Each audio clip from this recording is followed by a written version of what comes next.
she calls at like 4 p.m. I'm on the way to an office picnic that I didn't know if I was mentally prepared to be at anyway, but I just started a new position where I actually have people under me, and one of the employees who's underneath me was like, I don't know anybody and I'm nervous, and I was like, I got you, I'll be there, I'll introduce you to people. So I didn't want to let her down. They call it 4, and again with the whole delivery thing, so she's like, are you on your way to your party? And I was like, yeah. And she said, are you driving or is your husband driving? I go, my husband's driving. She said, can y'all pull over? I'm like, obviously I know what the news is, you know, like nobody asks you to pull over, do all this stuff, make sure you're not driving, and then tells you it was negative, you're good, you're golden, no worries, have fun at your party. So I knew it was coming, but we had already kind of adjusted to the fact that it was cancer the day before because she was so sure, and she'd already set me up with Judy. So we'd already kind of, you know, for me, I will have ups and downs. I am sure, because I'm human, I'm going to have moments where I am sad. And that's okay, you know. And then I'm going to have moments where I'm making jokes and I really am fine. But when it comes to getting bad news, I usually need that first day to process it, to cry, to be upset about it, to like have a little pity party. And then the next day, you know, which was Friday, I put on my big girl panties and I'm like, I'm ready to deal. Like, what are the next steps? Let's go do it. There's no point in me sitting here crying about it over and over again. Now, I will tell you though, I still occasionally am up thinking about it, you know. I'm like, start getting teary-eyed in bed, and I mean, it's only been a few days, and then my husband, you know, of course, you know, grabs me and holds me and, you know, tells me we got this, and he'll be there with me, and, you know, so all these jokes, for those of you who don't know me, I mean, it's not a facade. I really do think life is funny. I do think, as my mom always said, it's like you either laugh or cry, right? It's an either or situation. And I do think these are funny. And it's how I cope. It's how I deal with it. I do know it's very serious. I don't want y'all to be sad. But I'm aware it is, it's a very serious thing. I know it's invasive breast cancer. I don't know what type. I don't know how aggressive, stuff like that. I'm waiting for all those answers for Friday morning. So what they do is they send your biopsy off and they test it quickly to tell you yay or nay you have cancer, so that you don't have to like worry for weeks if you don't have cancer. If you do, you're gonna worry regardless, right? So they quickly get you an answer, and then it stays in the lab and they do more beep pop boop type, you know, testing and time to test things and whatever. And so those answers come later. I'm finding out it's a whole lot of waiting. Now, there's all kinds, well, I say there's all kinds. There are different kinds of breast cancer. They can be hormone receptive or HER2 receptive positive, or hormone, or HER2 positive. I don't think it's a receptor thing. It's something about the way the cell's made. I don't think it has anything to do with you, but it has to do with the fact that, like, on the outside of that cell, like, it's got estrogen stuff or whatever, and it's the receptors are positive, have a positive response to estrogen or to progesterone. And if it's a HER2, then there's a lot of these HER2 proteins around it. I don't know. I couldn't write a paper about that just yet, but because they're not all going to be relevant to me, but estrogen receptor positive is the most common.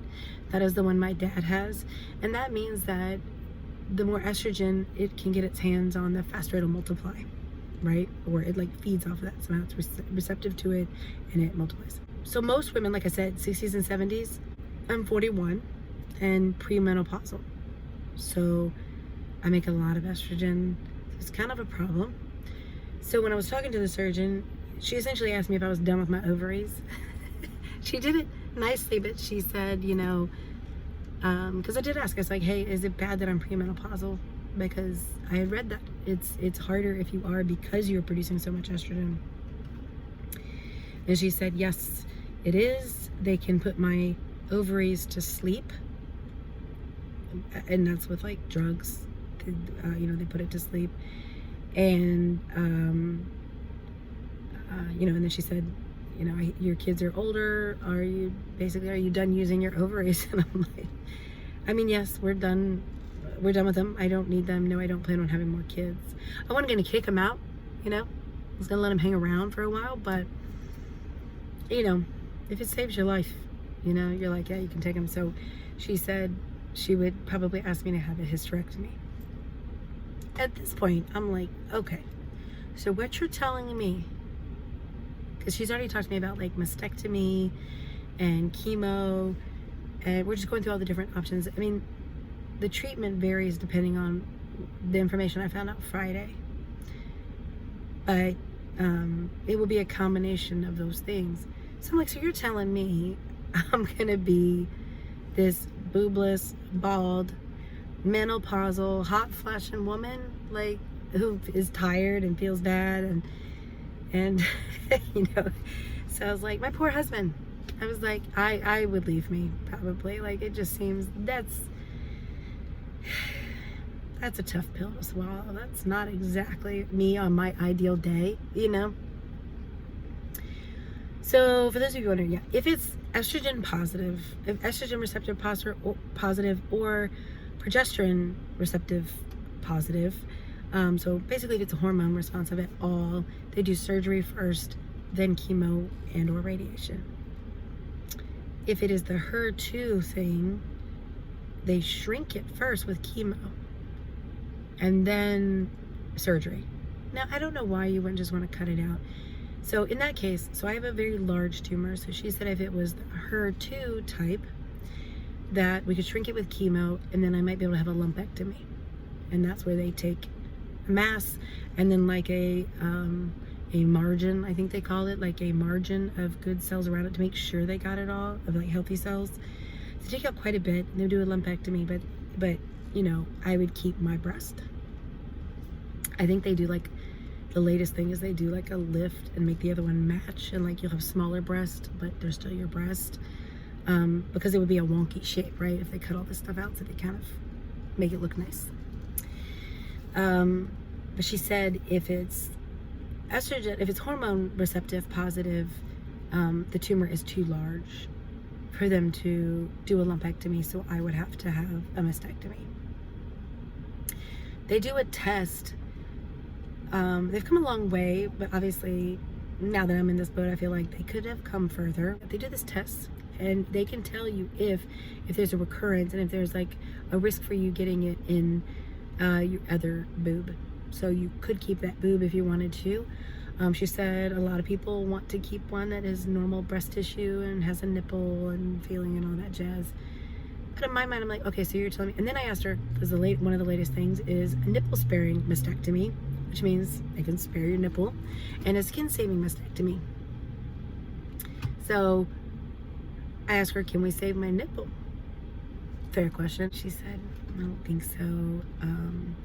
The tumor is too close to my nipple. Say la vie. I mean, what are you gonna do, right? I mean, I obviously don't want you to keep it there if it's got cancer on it. So then I'm like, okay, so you're telling me that she's recommending like I keep one. She's like, well, a lot of people want one that's normal breast tissue. And I go, but that's like having a knockoff bag right next to the original, the authentic bag. It's obvious that's a knockoff, like if you got two knockoffs nowhere near the authentic bag, nobody will know, or yeah, we gotta be an expert. Because they're saying I'm essentially gonna have like one fake boob that's like defying gravity and has a tattooed nipple, and one real boob that has gravity and a real nipple. I mean, no 3D tattoo is going. No, it's just not gonna work. It would just look, it'd look bizarre. Maybe it looked like a German Shepherd with the two different colored eyes. Or no, wait, that's a husky. They have the two different colored eyes. Maybe it's like that. You're like, nobody's gonna be looking at it, except for my husband. I've asked him, and of course he's a wonderful husband, so he's like, whatever makes you happy. But I'm like, well, I'm not really looking at it. So he is into alien shows, so I was like, maybe I could just leave. They're called Barbie boobs, I learned, because Barbie has no nipples, so what you get immediately is just mounds, round mounds of skin. And so Barbie boobs. And I'm like, hey, it's got like this alien look to it, right? And I'm like, maybe I could ask them to like sew up my belly button, and then it would just be like, yeah. I didn't think that's what I'm gonna do, just FYI. That is a joke.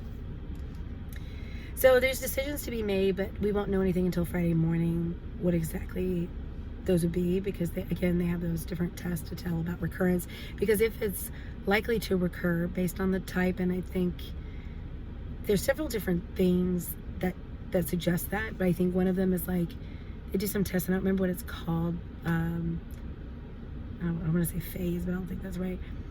But it's how close does it look to the original cell, like to a good cell? Does it still look somewhat like that, or is it completely morphed into its own thing?